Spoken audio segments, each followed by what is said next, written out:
Bonsoir à tous, bienvenue, nous sommes le jeudi 26 janvier. Nous vous parlions la semaine dernière d'une déclaration publiée par la coordination des conférences épiscopales en soutien à l'Église en Terre Sainte.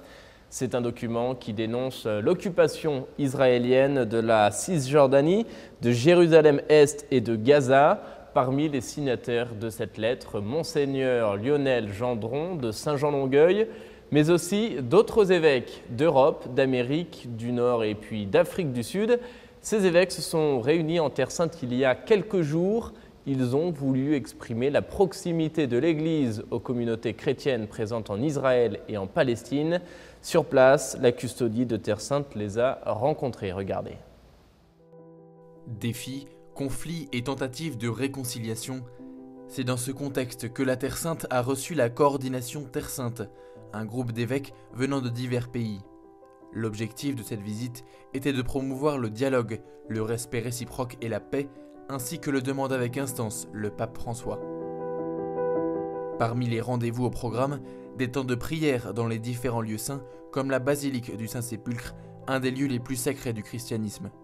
La messe a été présidée par l'administrateur apostolique du patriarcat latin de Jérusalem, Monseigneur Pierre-Baptiste Pizzaballa. Dans son homélie, il a notamment évoqué la mort physique et spirituelle sur cette terre, à la fois sainte et difficile. Cependant, à partir de ce lieu, a-t-il rappelé, les chrétiens doivent apprendre à être témoins de la vie, qui est plus forte que la mort.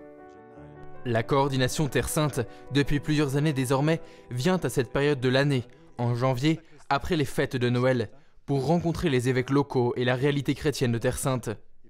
Les difficultés, les attentes, les espérances, les problèmes, d'un point de vue religieux mais aussi politique. Le but est de porter nos perspectives dans leurs diocèses respectifs, d'inviter tous les fidèles à prier pour nous, et aussi de se faire les avocats de la présence chrétienne ici, de sa nécessité auprès de leur réalité politique notamment. Les évêques ont visité les paroisses, rencontré les chefs des autres confessions religieuses, ainsi que plusieurs coopérants travaillant au service de la paix sur la terre de Jésus. La Terra Santa non è un problema, la Terra Santa è parte di noi. La Terre Sainte n'est pas un problème. Elle fait partie de nous et nous ne devons pas l'oublier. Il faudrait créer de l'espace pour une meilleure réflexion qui motivera ensuite les contributions, les interventions, les pas politiques.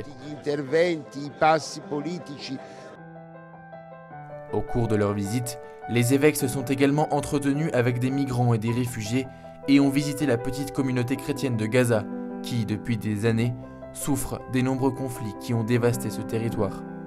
And I think that when you look at the Pope's situation, it's not worse than it has been. Je pense que, en se limitant à l'observation, la situation actuelle ne semble pas pire que par le passé. Mais en creusant, on s'aperçoit que de nombreuses personnes ne savent pas ce que veut dire la liberté. Ils ont le passeport d'une vie sans avenir. Et c'est encore plus difficile avec ce froid, le manque d'eau et autres. C'est impossible de vivre comme cela. Nous avons un travail énorme à faire pour essayer de les aider. To try to make a hope for them.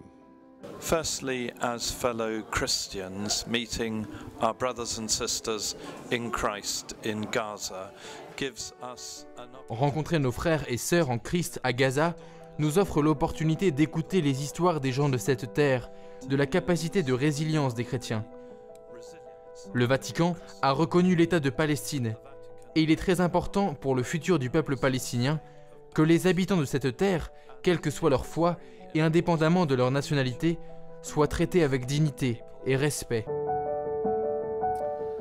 Voilà, et puis si vous êtes à Montréal, sachez avant de nous quitter que Monseigneur Christian Lépine célébrera une messe pour la vie consacrée ce samedi 28 janvier à 10 h en la cathédrale Marie, Reine du Monde, une célébration qui s'inscrit dans le contexte du 375e anniversaire de la Fondation de Montréal.